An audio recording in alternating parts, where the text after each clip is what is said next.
আসসালামু আলাইকুম ওয়া রাহমাতুল্লাহি ওয়া বারাকাতুহু। আজকে আমরা আলোচনা করব স্বপ্নে বিছানা দেখার অর্থ কি। আলোচনা বুঝতে সাথেই থাকবেন। যারা এখনো যুক্ত হননি চ্যানেলটি সাবস্ক্রাইব করতে ভুলবেন না।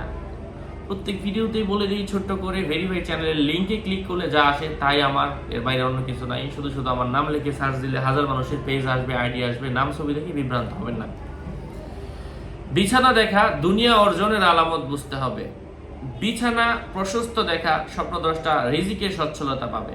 বিছানা পুরো হলে স্বপ্নদ্রষ্টা দীর্ঘজীবী হবে। অচেনা কোনো স্থান দেখা, অচেনা কোনো স্থানে কিংবা তার অপরিচিত কোনো গোত্র বিছানায় থাকতে দেখলে স্বপ্নদ্রষ্টা সফরের মাধ্যমে উক্ত বিষয়গুলো অর্জন করবে, এমন কিছু বোঝায়। স্বপ্নে বিছানা ছোট বা পাতলা দেখার অর্থ হচ্ছে স্বপ্নদ্রষ্টার আয়ু কম পাবে। বিছানা ভাঁজ হয়ে থাকলে স্বপ্নদ্রষ্টার সুখ স্বাচ্ছন্দ্যে ভাটা পড়বে এবং জীবন অসচ্ছল হবে। স্বপ্নে নিজেকে বিছানায় দেখা স্বপ্নদ্রষ্টা যদি যুদ্ধে থাকে নিরাপত্তা অর্জন করবে, যুদ্ধে না থাকলে একটি জমি ক্রয়ের সম্ভাবনা রয়েছে। পরিচিত কোনো কওমে বা পরিচিত কোনো স্থানে বিছানা বিছাতে দেখার অর্থ হচ্ছে ওই স্থানের অধিবাসীরা সমানভাবে আল্লাহ তাআলার নেয়ামতে শরীক থাকবে। কারো মতে বিছানা বিছানো ওই ব্যক্তির জন্য প্রশংসার কারণ, যার জন্য এটা বিছানো হয়েছে। ওই এলাকার লোকদের পদচিহ্নের আলামত বুঝতে হবে। বিছানা প্রশস্ত হওয়া, মোটা হওয়া, পাতলা হওয়া, এগুলা তার অবস্থার উপর নির্ভর করে যে আসলে এর ব্যাখ্যাটা কি হবে। বিছানার সঙ্গে কখনো কখনো কল্যাণ অকল্যাণ নিহিত থাকে। স্বপ্নে কোনো বিবাহিত ব্যক্তি যদি তার স্ত্রীকে বিছানার ওপর দেখে এর অর্থ হচ্ছে স্বপ্নদ্রষ্টার সাথে মিলন হওয়ার সম্ভাবনা রয়েছে। স্বপ্নে যদি বিছানায় কোনো আপন মানুষকে দেখে এর অর্থ হচ্ছে সে পছন্দনীয় কোনো খাবার খাওয়ার সম্ভাবনা রয়েছে। বিছানায় বিশ্রাম নিতে দেখার অর্থ হচ্ছে স্বপ্নদ্রষ্টা কোনো মহিলা অথবা কৃতদাস কোনো ব্যক্তির সাথে কথা হওয়া অথবা তার কোনো কর্মচারীর সাথে কথাবার্তা হওয়ার সম্ভাবনা রয়েছে। স্বপ্নে বিছানা ভাঁজ করতে দেখার অর্থ হচ্ছে স্বামী স্ত্রী থেকে থাকলে উভয়ের মধ্যে দূরত্ব বোঝানোর সম্ভাবনা রয়েছে। কারণ হাদিসের মধ্যে বলা হয়েছে যখন স্ত্রী স্বামীর কথা না শুনে তখন তাকে শাসন করার জন্য, ইসলাম অনুযায়ী চলার কথা বললে যদি না শুনে তাকে বিছানা থেকে আলাদা করে দেওয়ার জন্য অথবা তাকে শাসন করার জন্য, লোকের মাধ্যমে বোঝানোর জন্য। এই জন্য এর অর্থ হচ্ছে দূরত্ব বৃদ্ধি হবে। যাই হোক, স্বপ্নে অজানা স্থানে গমন করতে দেখার অর্থ হচ্ছে কোনো জমিনের মালিক হবে। আবার কারো কারো মতে তার রাজত্ব চলে যাওয়ার সম্ভাবনা রয়েছে, কারো কারো মতে তার মৃত্যুর ইঙ্গিত।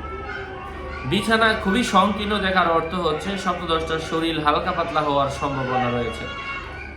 বিছানা কখনো কখনো তার স্ত্রীকে বোঝায়। বিছানা নরম হলে তার স্ত্রীকে বোঝায়, অর্থাৎ স্ত্রী নাদুস নুদুস হওয়ার সম্ভাবনা রয়েছে।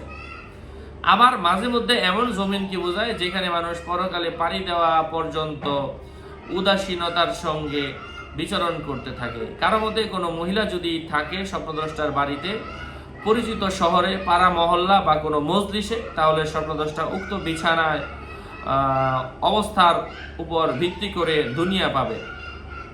একইভাবে তার শহরে বা যেখানে সে বর্তমানে আছে সেখানে তার জীবন অতিবাহিত হবে। যদি বিছানা অচেনা কোনো স্থান বা অপরিচিত কোনো লোকদের মাঝে থাকে তাহলে স্বপ্নদ্রষ্টা সম্মানে বিদেশ সফর করবে। বিছানা ছোট ও মোটা হলে স্বপ্নদ্রষ্টা দুনিয়াতে ইজ্জত সম্মান পাবে, তবে প্রতাপ হ্রাস পাবে। যদি দেখে সেটা ছোট এবং পুরাতন তাহলে তাতে কোনো কল্যাণ নেই। যদি বিছানাকে তার কাঁধের উপর ভাঁজ করতে দেখে, যা সে নিজেই ভাঁজ করেছে, এর অর্থ হচ্ছে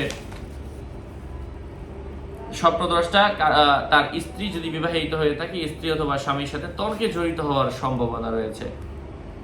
যদি বিছানার ব্যাখ্যা কোনো নারী দিয়ে করা হয়, এর অর্থ হচ্ছে সে অগ্নি পূজারক কোনো নারীর সাথে সাক্ষাৎ করার সম্ভাবনা রয়েছে।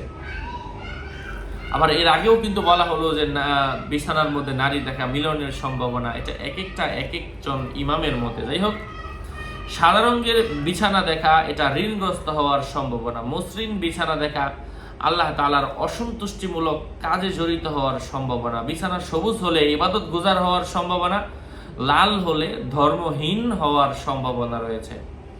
বিছানায় শরীর এলিয়ে দিয়ে ঘুমাতে দেখার অর্থ হচ্ছে স্বপ্নদ্রষ্টার মনে কোনো লোভ লালিত পালিত হওয়ার সম্ভাবনা রয়েছে। স্বপ্নে বালিশের মধ্যে মাথা রাখতে দেখার অর্থ হচ্ছে সে সিংহাসনের মালিক হওয়ার সম্ভাবনা রয়েছে। আশা করছি উপকৃত হয়েছেন। আরও আপডেট পেতে সাথেই থাকবেন। সকলের মঙ্গল, দীর্ঘ ও সুস্বাস্থ্য কামনা করে এখানে শেষ করছি। আসসালামু আলাইকুম ওয়া রাহমাতুল্লাহি ওয়া বারাকাতুহু।